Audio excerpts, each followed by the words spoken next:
આજે આપણે ડીસા તાલુકાના રામપુરા ગામની મુલાકાતે જે આપણે એક પ્રગતિશીલ ખેડૂત છે, આપણે બધા લગભગ જાણતા જ હશું કે કનવરજી વાધાણીયા, એમના ફાર્મ હાઉસની આપણે મુલાકાતે પહોંચેલા છીએ।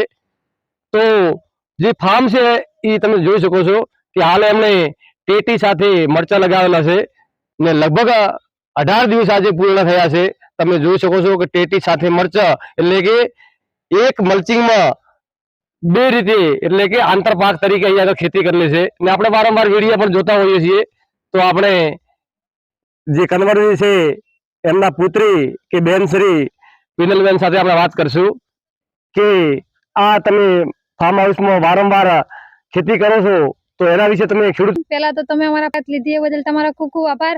અને આંતરપાક કરવાનો હવે એક જ વિષય છે કે આપણે દિવસે ને દિવસે જમીન ઘટતી જાય છે, એટલા માટે અમે આંતરપાકની ખેતી કરીએ છીએ અને ટપક અને મલ્ચિંગના ખર્ચા ઓછા થાય। એક મલ્ચિંગ આપણે 6 થી 12 મહિના વાપરવું હોય તો વાપરી શકાય। અમે પેલા ફાર્મ હાઉસમાં તમે ખેતી બતાવજો આગળ જઈને કે એમાં જે ખેતી કરેલ છે 8મા મહિનામાં ટપક અને મલ્ચિંગ કરેલું છે, એમાં આ ખેતી અમે બીજી વાર કરી છે। લગભગ 8 મહિના કે 10 મહિના મલ્ચિંગ વાપરીએ છીએ, જેથી કરીને આપણો ખર્ચો ઓછો થાય અને ઉત્પાદન વધારે મળે। તો દરેક ખેડૂતોને કહેવા માંગુ છું કે જમીન ઓછી હોય તો આંતરપાક કરીને આપણી આવક વધારીએ। તો પિનલબેન નો કહેવાનો મતલબ એવો છે કે જે આપણે મલ્ચિંગ લગાવીએ તો એમાં આપણે બે સીઝન આપણે લઈ શકીએ છીએ, તો એને આપણે વેસ્ટ ના કરીએ। અને આંતરપાક કરવાનો મતલબ એવો છે કે આપણી જોડે જમીન ઓછી હોય તો એને આપણે 2 કે 3 વસ્તુ એની અંદર આપણે રોપણી કરી અને વધારે પડતી આવક આપણે મેળવી શકીએ। અને આમાં તમે રાસાયણિક ખાતરનો ઉપયોગ કરો છો કે પ્રાકૃતિક કે ઓર્ગેનિક જે આપણે કહીએ કરો છો? અમે સાચું જ કહું કે અંદર અમે પાયામાં છાણિયું ખાતર ને ગ્રોમો પ્લસ ખાતર અમે પાયામાં જ પહેરી દઈએ છીએ। ગમે તે શાકભાજી વાવો તો આપણે એ જ છાણિયું ખાતર ને આપણે ગ્રોમો પ્લસ જે ખાતર આવે એ વાપરવામાં આવે છે। અને મલ્ચિંગ ને આંતરપાકની ખેતી કરવાથી અમારી 6 થી 12 મહિના તો ખેડાઈ ખર્ચ જ બચી જાય છે। હા, તો તમે રાસાયણિકનો ઉપયોગ કેટલો કરો છો?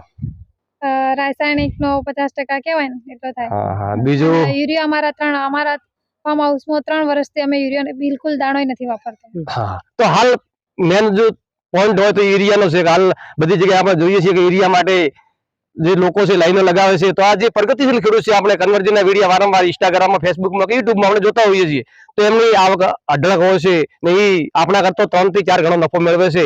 છતાં પણ 3 વર્ષથી પિનલબેનનું કેવું છે કે અમે યુરિયા ઘરે વોર્યું પણ નથી। તો આપણે ખેડૂતોને એ પણ નોંધ લેવી જોઈએ કે યુરિયા ધીમે ધીમે આપણે બંધ કરવું જોઈએ અને આવી જે ખેતી છે એની તરફ આપણે બધાએ વળવું જોઈએ।